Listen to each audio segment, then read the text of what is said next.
be doing a drawing of a landscape with a foreground, middle ground, and background.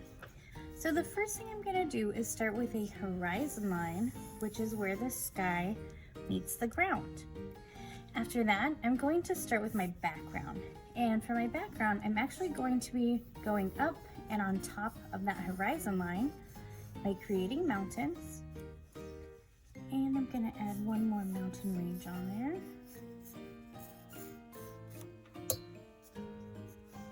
And maybe a few hills.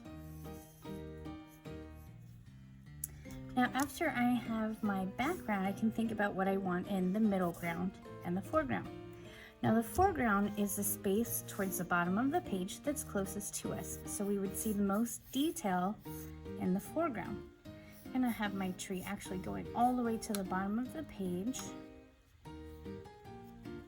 And I'm gonna add a few more smaller ones going back in the distance.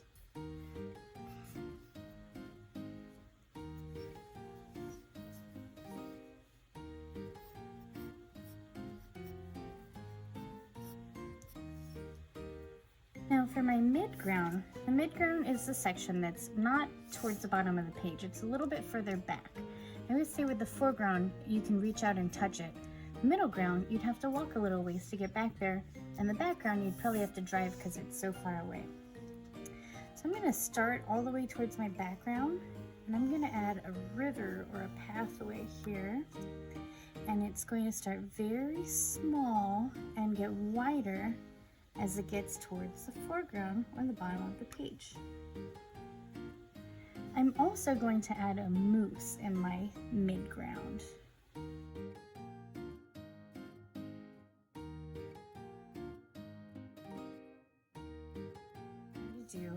I'm going to do this in the style of Ted Harrison, who is a landscape painter.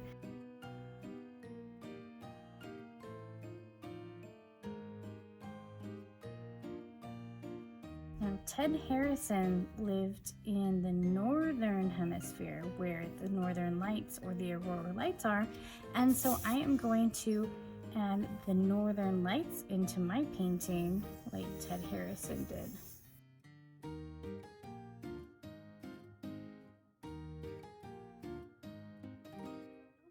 Now that I have my horizon line, my foreground, middle ground, and background, and my northern lights, I am ready to paint. Now we are going to be using value for our painting, and this is a value scale.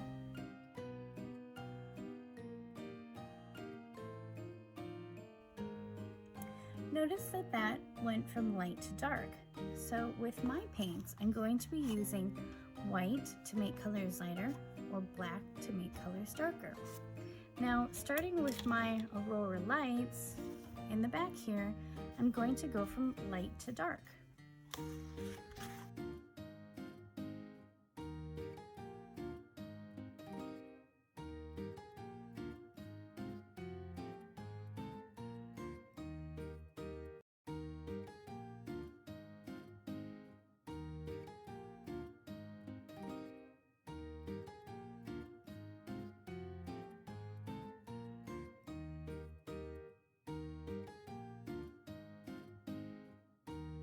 How each layer that I did, I added a little bit more white to my color to make it lighter as it went.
And if you like this video, don't forget to subscribe and like.